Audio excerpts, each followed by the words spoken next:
ನಾನು ಹೇಳೋದೊಂದೇ, ಕೆಲಸ ಮಾಡಿ ಅಂದ್ರೆ ಕರ್ನಾಟಕ ರಕ್ಷಣಾ ವೇದಿಕೆ ಬೆಂಬಲ ಅವ್ರಿಗೆ ಇರ್ತದೆ. ಉಗ್ರವಾದ ಹೋರಾಟವನ್ನ ನಾವು ಹಮ್ಕೊಂತೀವಿ ಅಂತ ನಾನು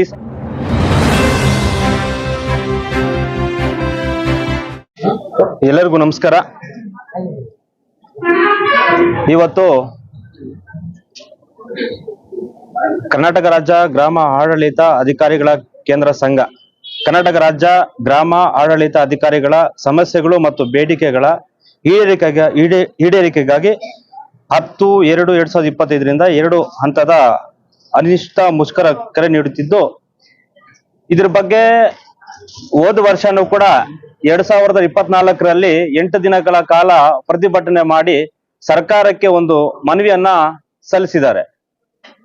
ಸಲ್ಲಿಸಿದ್ರು ಕೂಡ ಯಾವುದೇ ಪ್ರತಿಫಲ ಈಡೇರಿಸಲಿಲ್ಲ. ಆದ್ರಿಂದ ನಾನು ಹೇಳೋದೊಂದೇ, ಗ್ರಾಮ ಲೆಕ್ಕಾಧಿಕಾರಿಗಳು ಅವ್ರದೊಂದು ಬೇಸ್ ಪಾಯಿಂಟ್ ಆಗಿರ್ತದೆ. ಗ್ರಾಮ ಲೆಕ್ಕಾಧಿಕಾರಿಗಳಿಗೆ ಬೇಸ್ ಪಾಯಿಂಟ್ ಇರೋದ್ರಿಂದ ಸರ್ಕಾರ ಹೆಚ್ಚಿನ ಆದ್ಯತೆ ಅವ್ರಿಗೆ ಬೇಸ್ ಲೆವೆಲ್ಗೆ ಕೊಡಬೇಕು.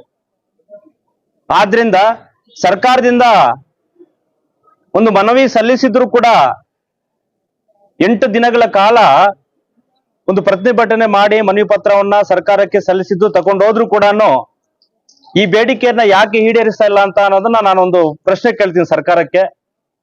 ಅದರ ಜೊತೆಗೆ ಯಾರೇ ಒಂದು ಯುವಕರಿಗೆ ಒಂದು ಬೇಸ್ ಪಾಯಿಂಟ್ ಲೆವೆಲ್ ಅಲ್ಲಿ ಒಂದು ಅಧಿಕಾರ ಸಿಕ್ಕಿದಾಗ ಸರ್ಕಾರ ಸಂಪೂರ್ಣವಾಗಿ ಬೆಂಬಲವನ್ನ ಅಧಿಕಾರಿಗಳಿಗೆ ಕೊಟ್ಟಾಗ ಅವರು ಮುಂದಿನ ಒಂದು ದೊಡ್ಡ ಒಂದು ಹುದ್ದೆಗೆ ಒಂದು ಕೆಲಸ ಮಾಡ್ಲಿಕ್ಕೆ ಅವ್ರಿಗೆ ಆದ್ಯತೆ ಸಿಗ್ತದೆ.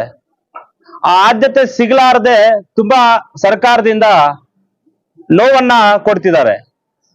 ಯಾವುದೇ ಒಂದು ಸೌಲಭ್ಯ ಇಲ್ಲ, ಕೆಲಸ ಮಾಡಿ ಅಂದ್ರೆ ಅತಿ ಹೆಚ್ಚಿನ ಒಂದು ಕೆಲಸ ಒತ್ತಡ ಅವ್ರ ಮೇಲೆ ಹಾಕಿದ್ರೆ ಇದು ಯಾವ ರೀತಿ ಸರಿ ಅಂತ ನಾನು ಸರ್ಕಾರಕ್ಕೆ ಹೇಳ್ತೀನಿ.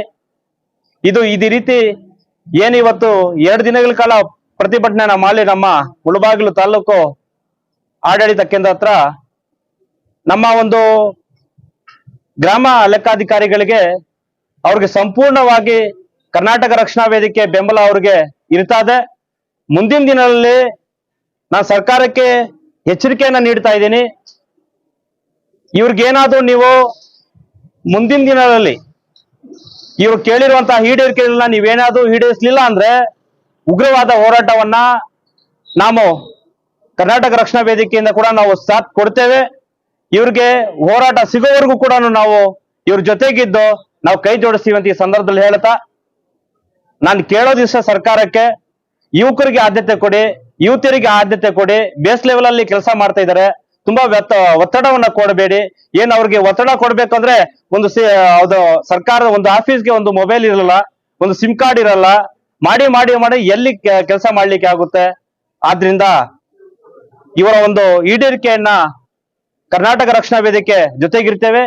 ಆದಷ್ಟು ಕೂಡಲೇ ಈ ಒಂದು ಈಡೇರಿಕೆಯನ್ನ ಮಾಡಬೇಕು ಅಂತ ನಾನು ಸರ್ಕಾರಕ್ಕೆ ಮನವಿ ಮಾಡ್ತಾ, ನಮ್ಮ ಅರವಿಂದ್ ಅಣ್ಣನವರ ಒಂದು ಅಧ್ಯಕ್ಷತೆಯಲ್ಲಿ ಇದು ಒಂದು ಏನ್ ನಡೀತಾ ಇದೆ ಪ್ರತಿಭಟನೆ ಸಂಪೂರ್ಣವಾಗಿ ಬೆಂಬಲ. ನಾವು ಸದ್ಯಕ್ಕೆ ಇವತ್ತು ಎಲ್ಲೋ ಹೋಗಿದ್ವಿ, ಬಂದು ಪ್ರತಿಭಟನೆನ ಭಾಗಿಯಾಗಿದ್ದೀವಿ. ಇದು ಒಂದು ಸಾಧಾರಣ ಒಂದು ಪ್ರತಿಭಟನೆ ಕರ್ನಾಟಕ ರಕ್ಷಣಾ ವೇದಿಕೆ ಕೈ ಜೋಡಿಸಿದೀವಿ. ನೀವೇನಾದ್ರೂ ಮುಂದಿನ ದಿನಗಳಲ್ಲಿ ಇವ್ರು ಕೇಳಿರುವಂತಹ ಈಡೇರಿಸಲಿಲ್ಲ ಅಂದ್ರೆ ತಾಲೂಕಿನಾದ್ಯಂತ ಜಿಲ್ಲೆಯಾದ್ಯಂತ ನಮ್ಮ ರಾಜ್ಯಾಧ್ಯಕ್ಷರಾಗಿರುವಂತಹ ಟಿ ಎ ನಾರಾಯಣಗೌಡರ ಒಂದು ಅಧ್ಯಕ್ಷತೆಯಲ್ಲಿ ಉಗ್ರವಾದ ಹೋರಾಟವನ್ನ ನಾವು ಹಮ್ಕೊಂತೀವಿ ಅಂತ ನಾನು ಈ ಸಂದರ್ಭದಲ್ಲಿ ಹೇಳ್ತಾ, ಈ ನನ್ನ 2 ಮಾತನ್ನು ಮಾತಾಡ್ಲಿಕ್ಕೆ ಅವಕಾಶ ಮಾಡಿಕೊಟ್ಟ ನನ್ನ 2 ಮಾತನ್ನ ಮುಗಿಸ್ತಾ ಇದ್ದೀನಿ. ಜೈ ಹಿಂದ್, ಜೈ ಕರ್ನಾಟಕ.